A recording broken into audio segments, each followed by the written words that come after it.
A 10-year-old black girl stands in the middle of a gas station parking lot, hands cuffed behind her back, tears cutting paths down her cheeks. A white police officer shouts into his radio, ignoring the crayons spilling from her pink backpack. Drivers slow down, phones come out. She'd only walked from pump to storefront, but to him she fit the description.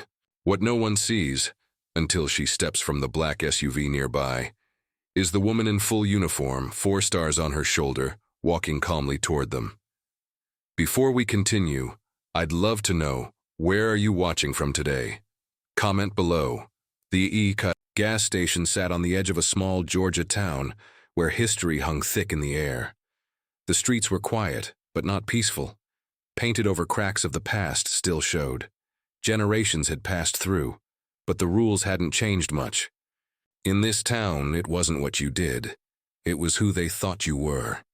It was late afternoon, the sun low and burning orange, when the little girl stepped out of the gas station with a pack of gum and a receipt folded neatly in her hand.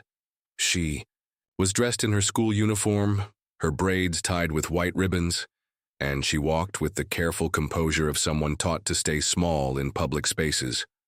Her mother was across the lot, pumping gas, her black SUV parked clean and proud, like it knew where it came from. The girl didn't speak to anyone, she didn't look around. She simply waited, standing beside a bench near the front entrance, backpack slung across one shoulder, watching the cars pass. The officer saw her from across the street. He'd just wrapped up a call and was still keyed up. Something about a teen caught pocketing snacks from the dollar store 3 blocks down. The radio mentioned a young black female, though the details were vague. To him, that was enough. He crossed the lot quickly, hand already near his belt. The girl didn't run, she didn't argue. When he asked what she was doing, she said, "Waiting for my mom." That was it. He didn't believe her. She was told to turn around. When she hesitated, he grabbed her wrist. She dropped her gum. She dropped her receipt. He bent her arms behind her back and pulled out plastic cuffs. Across the parking lot, her mother saw the movement but not the cause. She let the pump click shut, placed the nozzle back in its cradle, and calmly locked the fuel cap. She walked around to the back of the SUV, opened the hatch and pulled out her military cover. Dark navy with a silver crest stitched across the brim. She placed it gently on her head, adjusted it once, and shut the trunk with quiet finality. She did not run. Back at the storefront, the officer was patting down the girl's backpack. He found crayons, a half-finished math worksheet, and a laminated library card. He tossed the contents aside like clutter. His voice stayed hard, commanding. The child said nothing, standing still with wet eyes and red wrists. A white woman watching from her parked car looked on, then turned her attention back to her phone. A man coming out of the store paused, shook his head once, and kept walking. No one moved. The officer radioed in a possible suspect in custody. He didn't know that less than 30 feet away, the most powerful person in the entire town was watching, and walking toward him. She didn't shout. She didn't threaten. She simply walked, one boot after another, 4 stars gleaming in the late-day sun.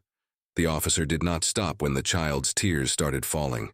If anything, his grip seemed to tighten. He kept speaking into his shoulder radio, ignoring the quiet voice of the girl as she tried to say again, this time in a whisper, that her mother was right over there. She pointed with her eyes because her hands were still locked behind her. Another squad car pulled in. The second officer stepped out and glanced at the scene. His brows knit briefly, but he didn't intervene. He walked over to the girl's backpack, where the first officer had dumped its contents and began sorting through it. He found nothing of interest, just a water bottle, a small sketchbook, and a school ID with the word honor roll printed in gold foil at the bottom. Still, the girl stayed in cuffs. A woman standing nearby began filming. She held her phone low but steady, her eyes flicking between the officers and the growing pile of children's belongings on the concrete. She didn't speak. She just recorded. The second officer noticed and stepped toward her, saying something. Inaudible, but firm.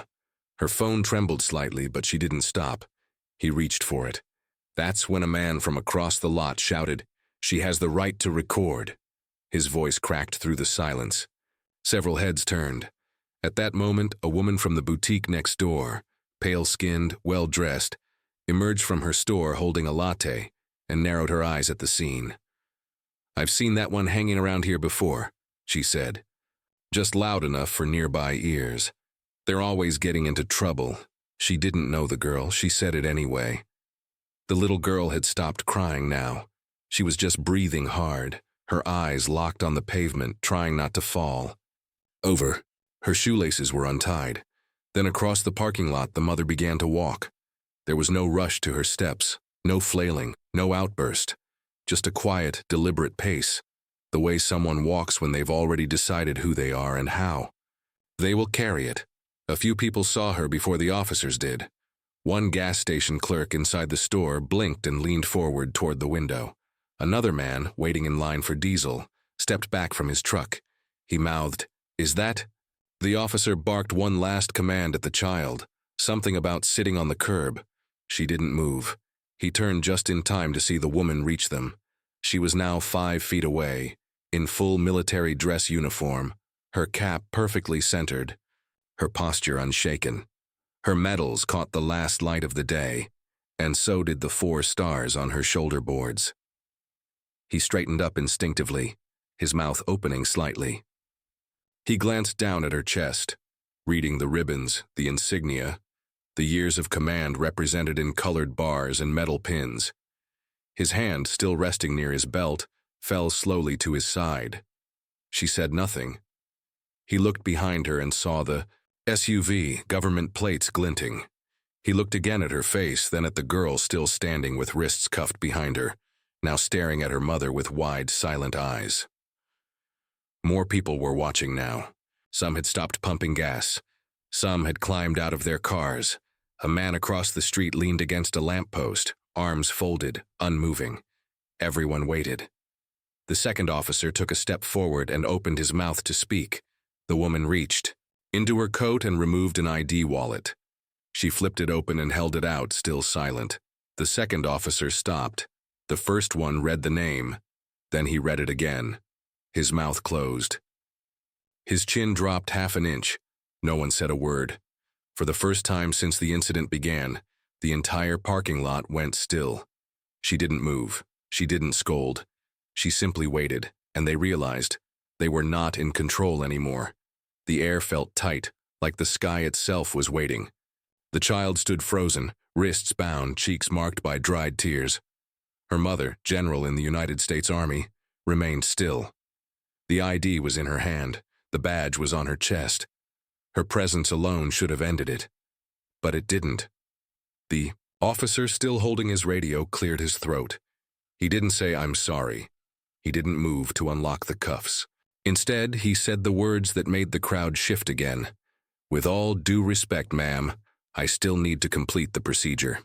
His voice was softer now, less certain, but the stubbornness clung to it. The general said nothing. He began explaining something about reports, suspicion, probable cause. He used the word standard 3 times. He said policy, he didn't say mistake. Behind him, the second officer quietly stepped back. The girl was still standing. Her little legs trembled. Her shoelace now trailed in the dust, and her left shoe had slipped halfway off her heel. But she didn't fall. She didn't beg. She just kept her eyes on her mother. That was when the general knelt beside her child. Not with force, not with urgency, but with the deliberate calm of a mother who has led troops through foreign wars and come back, knowing that no battle is more personal than this. She rested her hand gently on her daughter's shoulder, her head lowered to meet the girl's eyes. "You're safe now," she said, quietly. Only the girl could hear. The girl nodded once and closed her eyes. She still said nothing. Behind them, the officer finally moved toward his belt again. Not to tighten, but to retrieve the plastic tie lock. It made a soft, clicking sound as he released it. He hesitated, then reached forward and began to remove the cuffs. His hands shook. The bruises on her wrists were faint but visible. The crowd didn't cheer, they didn't speak. But something shifted. Phones lowered. People breathed again. A young black boy standing near the air pump whispered, "She outranks them all." The woman from the boutique sat back into her car and turned her face away. The officer mumbled something. No one could hear what he said. He didn't look up. Still, kneeling, the general took the backpack, placed everything back inside one item at a time. Each crayon, each paper, each folded note from school. She zipped it up and placed it on her daughter's back with careful hands. The girl did not flinch. Then, the general stood. She took her daughter's hand, not to pull her away, but to hold it steady, like they had all the time in the world. She didn't speak to the officer. She didn't give him a speech, a warning, or even a glance. She simply walked with her daughter, back toward the black SUV. No one stopped them. Not this time. The SUV door clicked shut with a soft thud, and for a moment, it seemed the story would end there. No charges, no words exchanged, just silence and shame. But it didn't. From the far end of the lot, a gray sedan screeched to a halt. Out stepped a man in fatigues, boots hitting pavement fast, almost running. He was younger, broad-shouldered, still catching his breath as he approached the crowd. He stopped cold when he saw her. Then, like a ripple moving through still water, he stood straight, raised his hand, and saluted. A full, formal salute. "General Matthews," he said loud enough for the officers and the bystanders to hear. "Ma'am." The second officer stiffened, now realizing just how high the chain of command truly went. Several bystanders looked at one another. A teenager in basketball, shorts-mouthed. "She's a general?" The man from the sedan continued, now visibly shaken. "Didn't know you were stationed down here yet, ma'am. We were told you weren't arriving till next week." His voice cracked with something between respect and fear. The general nodded once. No warmth, no approval, just recognition. The young lieutenant turned toward the officers and added quietly, "You're standing in front of a decorated 4-star. Two-time Bronze Star, NATO Medal of Merit, Afghanistan twice." The officer who had placed the girl in cuffs seemed to shrink slightly. His hand hovered near his holster again, but not to use it, just a nervous twitch, a place to rest fear. He didn't speak. He didn't meet her eyes. The general looked back at her daughter, now sitting quietly in the passenger seat. Her small hands rested in her lap. The red marks on her wrists had begun to fade, but the silence they left behind still lingered. Then calmly and clearly the general spoke. "Uncuff my daughter." The first officer blinked. "Already did, ma'am," he muttered. "Then apologize." He hesitated. The young lieutenant took a step forward. "Sir," he said, low and firm, "do it." The officer looked at the child and mumbled something. Again. But his voice caught in his throat. He couldn't say it. Instead, he backed away, red-faced, and walked to his cruiser. He didn't apologize. The general didn't chase it. She turned to her daughter. "Can we go home now, ma'am?" the girl asked quietly. That line hit harder than any command. The girl's strength, gentle, precise, and unbroken, was clearer than ever. As they drove away, people watched in silence. A few waved, a few recorded. One woman whispered, "That little girl just changed everything." Later that evening, the video hit social media. The caption read, "They cuffed a child. Then her mother stepped out with 4 stars. It spread like fire." By morning, the mayor had called an emergency meeting. By afternoon, national outlets were already running the footage. Have you ever been judged for how you look or where you're from? Share your story in the comments. Your voice matters. The next morning, the video had over 2 million views. It wasn't just the image of a small black girl in cuffs that struck people. It was the silence, the calmness. The moment the general didn't raise her voice, didn't demand, didn't retaliate, and yet the entire parking lot changed shape around her. The footage aired on every major outlet before noon. Anchors spoke slowly, letting the images breathe. One paused mid-sentence as the clip played of the general kneeling beside her daughter. No commentary. No caption could explain the weight of that gesture. The officer who arrested the girl was placed on administrative leave. The department called it pending review. But by the end of the week, pressure from city officials and public outcry forced him to resign. There was no parade, no statement. He just left. The second officer, who had tried to stop the bystander from filming, issued a quiet apology during a community meeting. It wasn't scripted. He didn't read from paper. He just stood in front of a packed town hall and said, "We were wrong." Then he sat down. He didn't speak again. That meeting was the first time the general appeared, publicly since the incident. She didn't arrive in uniform. She wore a plain black blazer and walked in with her daughter at her side, both holding notebooks. She took no questions. She made no accusations. When the microphone passed to her, she paused for a full 10 seconds before speaking. "If my daughter," she said, "can be handled like a suspect while buying gum, then what about the ones whose mothers cannot walk across a parking lot in uniform?" There was no applause, just silence, heavy, real, and long. That night, local papers changed their tone. Editorials were published not just about the officers' behavior, but about the town's deeper problem, the unspoken way that black children are seen as threats, not kids. Civil rights attorneys began quietly investigating past police reports involving minors. Stories began to surface. Similar cases swept under the rug. One involved a 13-year-old boy tackled near a bus stop. Another, a 12-year-old girl accused of stealing lunch money that was hers. Neither case had gone viral. Until now. The mayor, under pressure from voters, invited national policing reform advocates to advise the town's department. Mandatory training on youth engagement and implicit bias was introduced within 2 weeks. The woman from the boutique closed her store temporarily.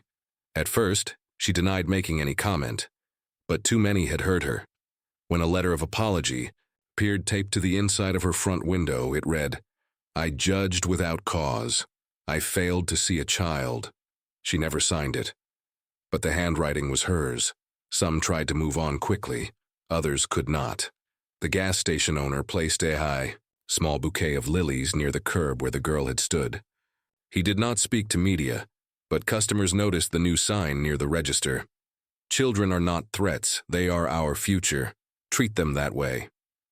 The general returned to her new command base quietly. She declined interviews. She gave no exclusive statements. But her office issued one line. "This is not about stars, it is about standards." From that moment on, the conversation in that town, and far beyond it, began to shift. Not because she demanded it, but because dignity, when held firmly and without apology, cannot be ignored. 3 weeks after the incident, the town council passed a new ordinance. No law enforcement officer could approach or detain a minor without supervisory approval unless there was immediate threat of harm. The vote was unanimous. It wasn't just a policy, it was a promise. Police officers across the county were required to complete a new training module titled Youth First, Bias, Boundaries, and Better Policing. The footage of the little girl in cuffs was used in the opening lesson. Recruits watched it in silence. Not one looked away. The department hired an outside consultant, a retired judge known for her work in restorative justice. Her first move was to bring in young people from the local schools and ask them one question. "How safe do you feel?" The answers filled pages. Their words shook adults into action in a way that legal language never had.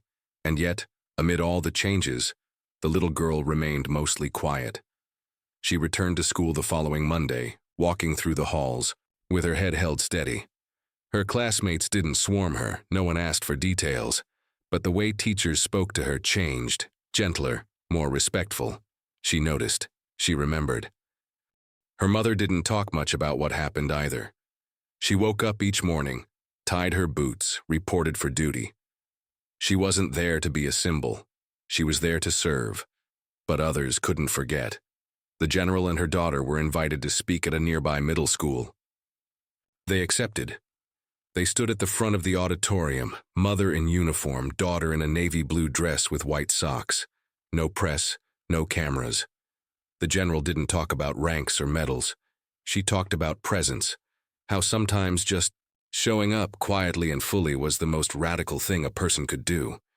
Her daughter read a short poem she had written. It ended with one line, "I am not what they see. I am who I stand beside." The room stayed quiet long after she finished. Across town, the gas station where it all began underwent a quiet transformation. Without any official announcement, an artist began painting the side wall. For days, people slowed their cars to watch as color and shape took form. By the end of the week, it was finished. A mural stretched across the brick, bright, soft, and full of meaning. In the center stood the little girl, not in cuffs, but free, smiling, arms open. Behind her, a night sky swirled with stars. Real stars. 4 of them glowing just above her shoulder. Not worn as a rank, but painted as a legacy. Beneath it, a single quote in gold script. "Lead with grace, even when the world forgets who you are." People began to stop there, not to fill gas, but to remember. Some left notes, others brought their children to see it, and still others just stood in front of it for a while, quietly thinking. The boutique reopened eventually. Fewer customers walked through its doors now. But in the window sat a new sign. Respect is not a uniform, it is a right. And the officers, some transferred, some retired. But those who stayed began to change. Not loudly, not overnight, but visibly. They waved to kids on bikes. They knelt down to speak to children at eye level. They made fewer assumptions and asked more questions. The ripple had started. It wasn't a wave. It was a shift, born from stillness, carried by grace. She did not forget. Not the sound of the cuffs. Not the coldness in the officer's eyes. Not the weight of being mistaken for something dangerous while doing nothing at all. But she also remembered something else. Her mother's hand on her shoulder. The silence that made grown men step back. The truth that didn't need to be shouted to be heard. The little girl grew quieter after that day, but not smaller. Her silence carried more weight. She listened more. She watched more. And when other children told their stories of being followed, doubted, misunderstood, she understood before they finished. Her mother never filed a lawsuit. She never called for punishment. She never stood behind a podium demanding apologies. That wasn't the point. Instead, she made sure the changes came, not with anger, but with certainty. Policies were rewritten, training was renewed, and in classrooms and briefing rooms, the story was taught not as a tragedy, but as a turning. To some, it was just one moment in one town. But to those who saw it, those who felt the power in that quiet walk across a parking lot, it became something more. A lesson in restraint, a reminder of worth, a blueprint for what dignity looks like in the face of humiliation. Because sometimes change does not roar. Sometimes it salutes. If you believe stories like this need to be told, please share this video and help others see the power of dignity in the face of injustice.